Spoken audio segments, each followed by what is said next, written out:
In September 2026, Google is forcing an AI update to your ad account, and if you do not prepare before then, Google's AI is going to start burning your budget. If you're a B2B brand advertising on Google Ads, you're currently caught in the AI transition. Google is pushing more AI features, including the ones that's coming out in September, which optimizes for the cheapest possible form fields, while your sales team desperately needs actual qualified calls with prospects. In this video, I'm going to show you exactly how to survive the Google Ads AI transition and not just survive, but thrive. I'll break down the 4 AI settings that are quietly wasting your budget right now, the September AI update, and the exact setups you need to be profitable when that update hits. By the way, if you want the checklist we use to audit these settings and follow along, grab it free in the description below. So, why is Google pushing these AI features so aggressively? Is it because they just want to spend more of your money? The answer is yes and no. Google's AI has a much deeper understanding of its own algorithm and what the searcher is interested in more than any human media buyer ever could. They have data on what we're watching on YouTube, what we searched yesterday, and what type of ads we tend to click on. Ultimately, their AI will return better results for advertisers. After all, Google wants advertisers to make money or their platform will become useless. But to get to that point, their AI needs massive amount of real user data to learn and improve. They need you to use the AI features so they can improve their AI features based on your results. The problem is you don't want to be the lab rat they use to experiment. We're crossing the AI chasm right now from manual Google Ads to AI running our ads fully, and we don't want to get burned before Google's AI actually gets good. Right now, Google's AI optimizes for the cheapest possible form fill. Your definition of success is an actual closed-won deal. When you let AI chase conversions without guardrails, your budget burns. Let me show you exactly where this happens. The first place this happens is right when you launch a new campaign. The Google Ads platform recommends maximize clicks, or a rep calls you and tells you to switch to it. Sounds reasonable. Get as much traffic as possible, see what converts first, then optimize, right?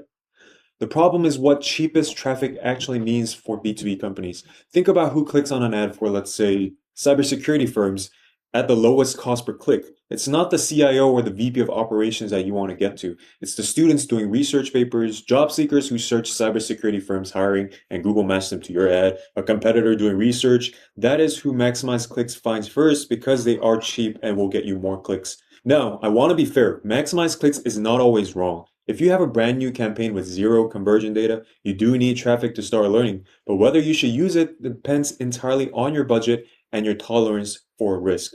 If you have a budget above $10,000 a month and the tolerance to not need to make a profit in the first 30 days, Maximize Clicks is actually the right way to start. You treat it as a temporary data gathering phase. Your goal during these first 2 to 4 weeks is not to generate the perfect leads. Your goal is to find all the negative search terms that you want to filter out, identify which search terms actually do have the best commercial intent, and build a data pool that you can work off of. You still need a strict max CPC bid cap so Google does not blow your daily budget on 3 clicks in a high CPC niche. For example, in expensive verticals like legal or managed IT services, you might set a $30 to $35 cap when the average cost per click ranges from $60 to $120 just to make sure you're getting at least 10 clicks a day.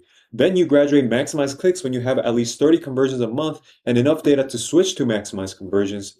The mistake is staying stuck on maximize clicks for months when your budget can't afford that, or worse, jumping straight to maximize conversions before you have any conversion data. Now, the second issue is where most B2B accounts are right now. You've been running campaigns for a few months, you're getting form fills, Google and various online marketing blogs recommend you to switch to maximize conversions or target CPA. You do it, lead volume increases, dashboard looks great. And then your sales team starts sending screenshots of the leads. Test from test.test.com. I bet that sounds familiar. A student asking about internships, someone who filled out the form to download your case study with a Gmail address and no company name. 300 leads and your sales rep can only get 3 of them on the phone. Here's what's actually happening. When you tell Google, get me the most conversions, it literally finds the people most likely to fill out a form. If there is a user who tends to fill out all kinds of forms, even if they're just researching, or even a clickbot, Google's maximized conversions will happily show your ad to them. The fix is not turning smart bidding off. Smart bidding is useful. The fix is changing what you tell Google to optimize for, and that means offline conversion tracking. When you connect your CRM, HubSpot, Salesforce, whatever you use, and pass offline conversion data back into Google Ads, you're telling the algorithm, this form fill became a real sales call, this one didn't, send me more of these type of people. As I mentioned, there's some requirements for running smart bidding. You need at least 30 conversions in 30 days before Maximize Conversions actually has enough data to work. And when you make that switch, expect things to get worse temporarily before they get better. Your cost per click might rise 20 to 30%. That's completely normal. That's because Google is now bidding on higher quality auctions. Don't panic and switch back after a week. Give it at least 30 days, ideally 60 days of breathing room, and judge it in bi-weekly periods, not daily. The third AI trap to be careful of is performance mix. If you've been in B2B PPC for a while, you might have a strong opinion about it. A lot of those opinions are negative. I know the Reddit PPC crowd hates it, but PMax is very much misunderstood and can be profitable when used the right way. PMax takes your budget and distributes it across search, display, YouTube, Gmail, and Discover. For B2B, the problem is that the cheapest conversions almost always come from display network placements and YouTube ads where someone accidentally taps a form on a mobile game or a YouTube short they were watching, which a lot of smartphones these days will autofill your information. We've seen accounts where PMax was generating form fills at $80 each, and the team thought they were doing well, but the marketing lead to qualified sales call conversion rate was less than 2%. When we fixed the setup, connected the CRM data, prevented PMax from bidding on your own brand, tightened the asset groups, cost per form fill actually increased, but the number of qualified sales calls from PMax increased by 3.5 times. So the rule isn't never use PMax. It's actually don't use PMax as a complete replacement for search. Use it as a supplement, maybe 20 to 30% of your budget, and not until you've done three things. Make sure offline conversion tracking is set up, meaning your CRM is pushing sales qualified lead or closed won deals back to Google Ads. Make sure you've uploaded a customer match list of your existing customers so you can tell the algorithm to find more people like them. And number three, make sure you have brand exclusions configured, meaning PMax is not allowed to cannibalize a search for your own brand name.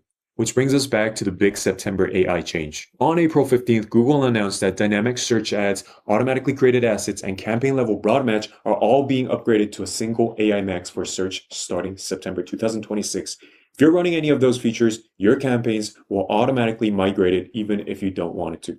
Now, a lot of you may be running campaigns with broad match and smart bidding, and that's exactly what's getting upgraded to AI Max, so this relates to you. Now, what is AI Max anyways?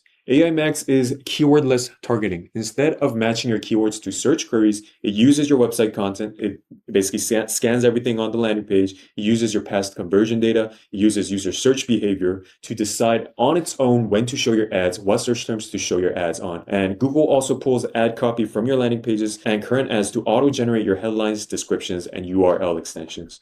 Now, Google claims that AI Max delivers about 7% more conversions at a similar CPA, but that number is from Google's own data and it's weighted heavily towards retail and consumer brands, not B2B.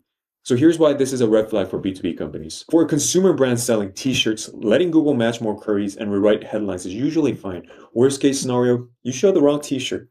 But for a B2B company where your language is industry specific or needs to be compliant, letting AI decide your search terms and write your headline is how you end up showing up for searches that you don't want to advertise for with promises your company can't actually keep.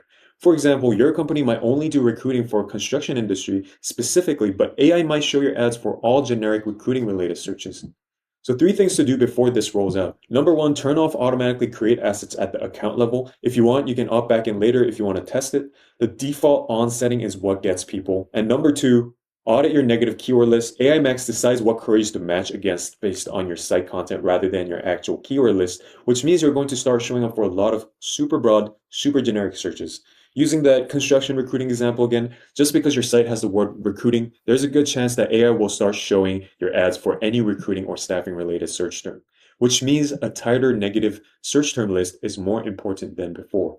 Google themselves is recommending advertisers to re-audit their negative list before the AI Max migration happens. And number 3, when migration happens, don't let AI Max have your full domain. Don't let it scan your entire website. Restrict the URL expansion to themed sets of your website pages and landing pages. For example, your industry specific LP or your specific service pages, but not your blog, not your careers page, not your about page, which are all super generic. Now, if all of this is too much to think about right now and is already giving you headaches, don't worry. We've rolled up all of this into a simple 3-step framework we use to decide what AI features we turn on or off based on the data setup and account performance of our clients. Step 1 is manual control. This is for new campaigns with no historical data and a tighter budget under $10,000, or a budget that can afford under 10 clicks a day for your specific niche. You should run manual CPC or maximize clicks with a bid cap. Most of the times you want to be running exact match only, no PMax, no dynamic search ads for now. Your only job is to build conversion data and figure out which keywords and landing pages actually produce qualified leads. Step 2 is where you introduce smart bidding. You qualify when you have 30 conversions in 30 days. You have offline conversion tracking wired up. You can test target CPA or maximize conversions on your proven campaigns and wait 60 days before judging the results. Now, step 3 is the final and full expansion. You have more than 30 sales qualified leads per month flowing back from your CRM. You have customer match lists over 1,000. You can layer on PMax as a supplement at this stage. This is when you can also test AI Max when it comes out. I hope you found this useful. One-line recap: in the AI age of Google Ads, the company with the best data wins. If you spend over $5,000 a month on Google Ads or is currently considering running Google Ads and want a team that actually understands B2B to set you up for success with proper CRM integrations, conversion trackings, AR guardrails, click the link in the description below to book a strategy call with me. If you're currently running Google Ads and wondering why your cost per call is so high, check out this video here. Thank you for watching. I'll see you in the next one.